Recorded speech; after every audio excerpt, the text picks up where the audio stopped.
Any folks here from tug industry? We get a lot of questions from the tugboats, and I'll get into a little bit of that, so just curious on that.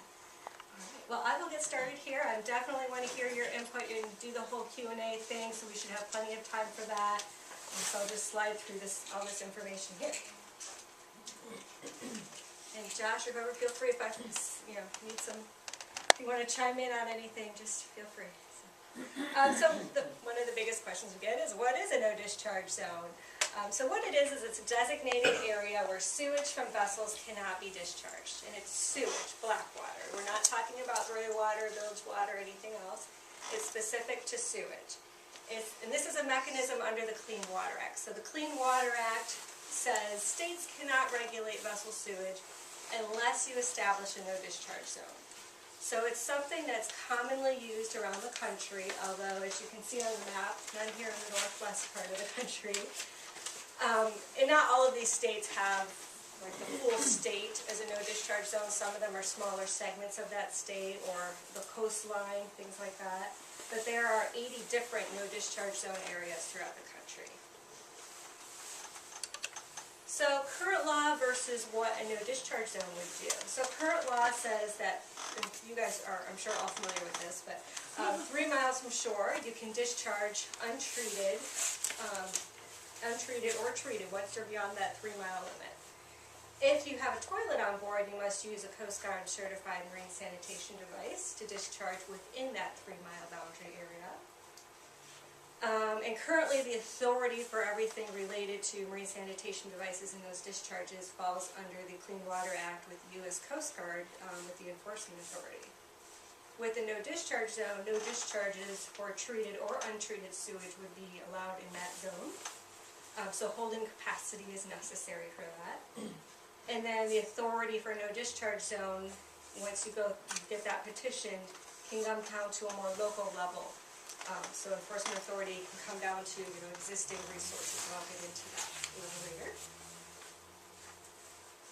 So under that Clean Water Act, and I hate to do lots of citations, but this is good background information, there are 3 different ways you can do a no-discharge zone. The first one is where you say this water body requires greater protection and has adequate pump-out stations.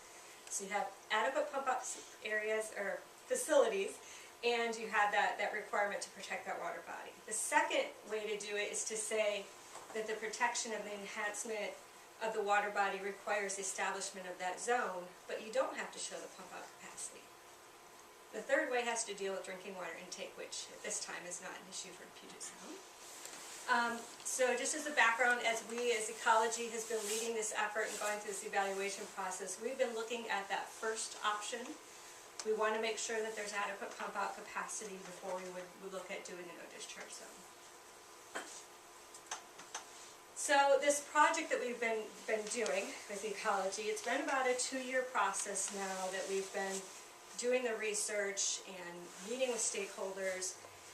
So the goal of that whole process has been to evaluate the appropriateness and the feasibility, whether it's in a part of the Puget Sound, all the Puget Sound, or none of it, all to protect water quality and public health.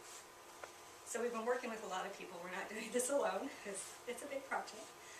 State parks with their clean vessel program and their pump outs that they established under that grant program for recreational boats. We've been working with them, and they've been helping with the research and providing that information. Department of Health, they have a shellfish and public health interest in this.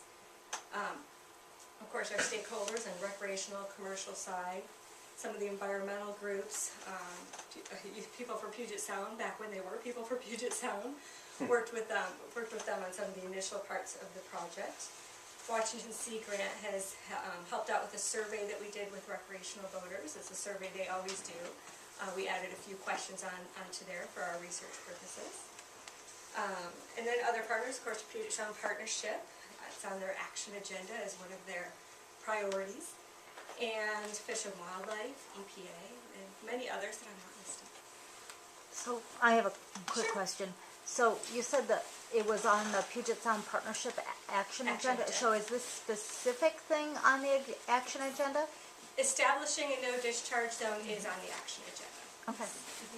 I have a basic question. Sure. In the context of the no-discharge zone, what's the definition of Puget Sound? And that's a great question. I have some maps coming up later that should help me try to describe that to you. In essence, there's a lot of different definitions out there of the Puget Sound.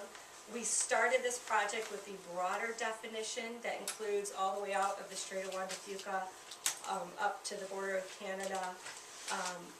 As you'll see, when we get to the decision point, that's been narrowed down to a certain extent for the purposes of this project, but we started with that broader definition. So why? Why are we looking at this? Why are we considering it? Ecology, the agencies involved, we want to take a proactive approach to limiting preventable pollution sources.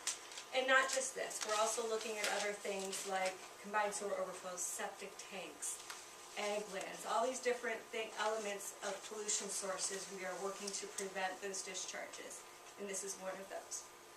Sewage has pollutants that can harm water quality and public health. Example, fecal coliform when it comes to public health. Dissolved oxygen when it comes to the loadings on the water and aquatic life. Puget Sound, we already talked about that, the Puget Sound Partnership has identified this. It's part of their Shellfish Restoration Initiative. Moving vessels. This is where it really differs from those point sources or those land sources. Vessels move throughout the water body. They get into shellfish beds, they get into those sensitive water bodies, they get into aquatic lands, they get all over the place. So they have a potential to discharge in these sensitive water bodies, so there's a risk associated with that. Traditional marine sanitation devices, and I'll get some more detail on this as well, they're not protective enough for water quality and public health. And then there's, of course, as I mentioned before, that limited authority right now rests with the U.S. Coast Guard. Not a high priority for them right now. Any questions before I move on? So again, with the sensitive resources that I mentioned, protecting human health, swimming beaches, shellfish areas, all things that I know a lot of folks here love to do and enjoy, benefiting water quality. We want to prevent pathogens, viruses and such. Nutrient loading, toxic chemicals, and again that fecal coliform and dissolved oxygen in the Puget Sound and in many of our water bodies. We have what we call listings. We have listings for those different water bodies that says we've shown from monitoring in that area that we have high fecal coliform or low dissolved oxygen, and both of those things are bad for public health and water quality. So looking at those elements as well. You have a question? Toxic chemicals? Yeah, from vessels, what we're concerned about, chlorine is considered a toxic, ammonia is considered a toxic. Some of the systems might use formaldehyde, different things like that could potentially get into the water body. Those fall under that toxic category. And then the pore flushing, we live in such a great, unique area, and it's got a fun little shape to our water body. And that fun little shape that we have creates pore flushing. You might think of it sort of like a bathtub, where you have these deep sills, and so you're not having a lot of flushing in and out from the ocean. So you're not getting those pollutants washing out like you might on open coastlines. So the overall process of a no-discharge zone, and states do this a little bit differently. There's certain requirements you have to meet, and then there's extra steps that some states will take. So the main elements is you gather that information, the data, how many vessels do we have, where are they located, how many pump out stations do we have and such. Stakeholder outreach, a draft petition, and this is one of those things that's not required as part of a petition process, but I'll get into that a little bit later. It is a step that we're taking to do a draft petition to have another opportunity to get input. Infrastructure improvements, and this varies state by state too, as to what might be needed for that. Then a final petition and implementation. The step that we're at now is the draft petition phase. We've completed our 2-year evaluation. The stakeholder outreach obviously is still continuing and will continue throughout the whole process and into implementation. So that's where we're at now. So the evaluation, I'm sorry, go ahead. And so who's the petition? Sure, that's a great question. I should have mentioned that already. So the way it works is that a state petitions EPA. So this is a process through the Clean Water Act that EPA runs, I guess you could say. So a state, and it's usually an agency that deals with water quality issues, which in this case is Ecology, would petition to EPA. So you put this whole proposal forward, this petition forward, and in the Clean Water Act there are certain elements you have to put in that petition. So it goes to EPA, and they review it, they go through a public comment period as well, and then they make a decision whether to say yes or no, or if there are changes needed to it. We are not yet at that stage of sending it to EPA and saying we want this petition to happen now. We're in an earlier stage where we're just doing a draft, where we're saying we want more public input, and we also want EPA just to look at it, make sure we have all the elements there, that we have everything that would need to be done. Does that help? And then is there an update to state law that implements it? That's not part of the petition process. Some states have done a legislative approach where they might say, they might pass a bill saying, we're doing this. But it's not a required element. It's a state petitioning EPA under that Clean Water Act. There, if you are going to establish an enforcement authority or do fines, then there might be a legislative piece to that pie where you would have that portion set up through the legislature. So for the last 2 years, we've been gathering that data and information, conditions of Puget Sound, vessel numbers, locations, practices of vessels, marine sanitation devices, the quality of that, pump out stations, whether stationary, mobile, pumper trucks, all those different options. Research implementation, how have other states done this? What's worked for them? What hasn't? How do you get the most success out of that? Conducting outreach, of course we've done quite a bit of that over the last 2 years, trying to reach out to all the different sectors. We've had our website out there, we've met with different industries as well as kind of more open meetings and advisory group. We pulled together some of the key stakeholders in a couple advisory group meetings to talk about some of those key elements that we were working out. Sorry, I guess I'm not sure. So, I want to get back to that Puget Sound water quality. We talked a little bit already about the unique hydrology and the shape of the state. And as you mentioned before, so the Puget Sound definition, originally we looked at absolutely everything. And then in our decision of where we're proposing to do a no discharge zone, I have a map that'll show that better later, but it's going to be from this area inward on the marine waters. So this is just some maps. I know you really can't see these. I wanted to throw these up here as an examples of maps that we have in some of the many reports that are on our website. Our consultants pulled together lots of layers of data. So I just wanted to throw these up here. In the upper corner are aquatic reserves. So it shows the different sensitive water bodies of aquatic reserves. Eelgrass beds, forage fish, kelp, and this is only 3 of the examples. Shellfish areas. So we layered all of these different elements of sensitive water bodies and to help us with some of the decisions throughout this process. Yes? Question. Are those maps on the Department of Ecology website? They are. They're within the reports that we have on our website. And it's also, they're in the draft petition that will be up for public comment. So those key ones are pulled in. Some of them are layered, some of them are separate. Okay. So vessels are one of many sources, as we know. There's a lot of different pollution sources out there, whether it's your point source, your on-land sewage treatment plant, industrial discharges, stormwater, of course, being widespread discharges into the water body. There's a wide variety of sources, vessels, sewage being just one of those. And again, we are working to protect water quality and public health by identifying and preventing all of those different pollution sources. Shellfish beds. This is something Department of Health gave to me. I think it's a good slide to show some of their goals. Department of Health has goals of opening up shellfish beds and having more of those available for harvesting. And so those have gone up and down over time, and their goal is to get to 10,800 net acres upgraded of shellfish areas. You'll see there was a dip, when was that, 2010, 2011 I think it was?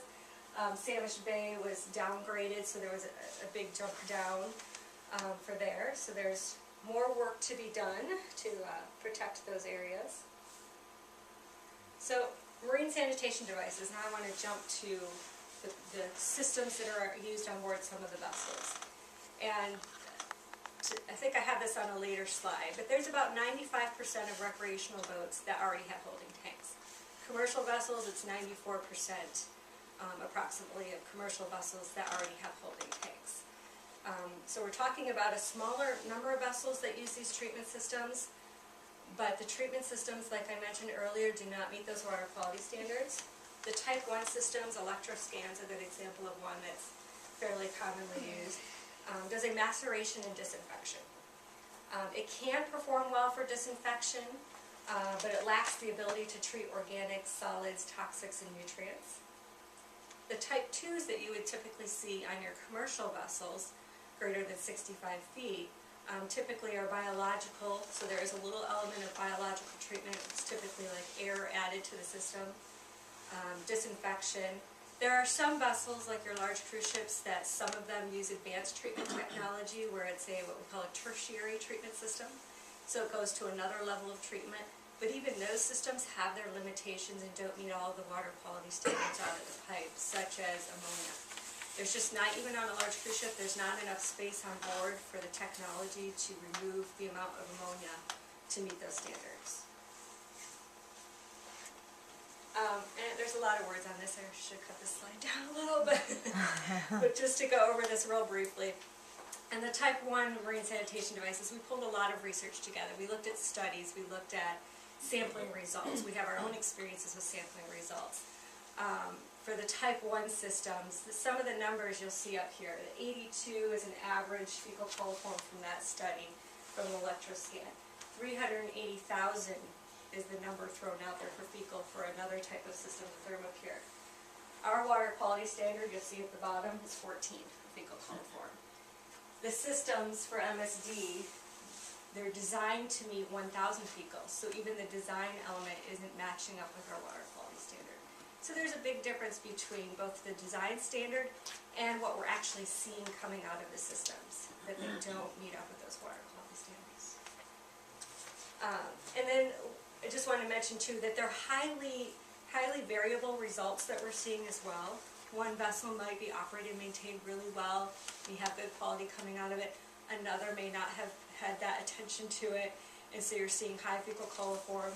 Solids and organics, again, these systems don't remove those things. They make the solids smaller, but they don't remove those solids. With the biological systems, you might have some breakdown there, but for the most part, your solids numbers on type 1 and type 2 are significant. Kitsap County Health, I wanted to mention this study. They did a study both in 1991 and 2010 where they evaluated concentrations of fecal coliform in marinas in the area and outside marinas. And both studies documented significantly higher concentrations of fecal inside the marinas. So obviously the more vessels you have congregating, the more potential for higher fecal coliform. So I mentioned the 95% on this earlier, but for recreational boats, again, we looked at the numbers. There's about 153,000 vessels in the Puget Sound area, with 95% of them having holding tanks, or no toilets and no discharge. Therefore, they have that infrastructure to be able to comply with the no discharge zone. That leaves about 2,000 to 7,000, depending on how you look at the different numbers out there, of the large-scale recreational that might have a treatment system type 1 or type 2 on board that would need to have a holding tank. There is a cost associated with that. Our research shows about $500 for the cost of a recreational holding tank plus installation costs. And the pump outs, most of the stationary pump outs are free or up to $5, because if they're covered under that grant program, they can't charge more than $5 per pump out. The mobile pump outs typically charge about $25. They're not under that grant program. Although I think we have our first one under the grant program. They were able to do it as a nonprofit to be able to cover their fuel costs. So we like our maps. We did a map of where all the moorages are located. So we didn't just look at registration data, we also wanted to look at where are vessels. And so we did consultants helped by doing a whole flyover, and really looking at the different areas where vessels are congregating, where there's slips. So the bigger the dots, the more congregation of vessels there are in the area. We also overlaid that with where are the pump out stations? Is that matching up? Where do we need additional pump out stations? Some of the things that came up early in the process was San Juans, obviously. So many people love to go to the San Juans. And so making sure that there's good pump out availability. So that has already increased during this 2-year process, the availability in the San Juan Islands, Hood Canal, and South Sound.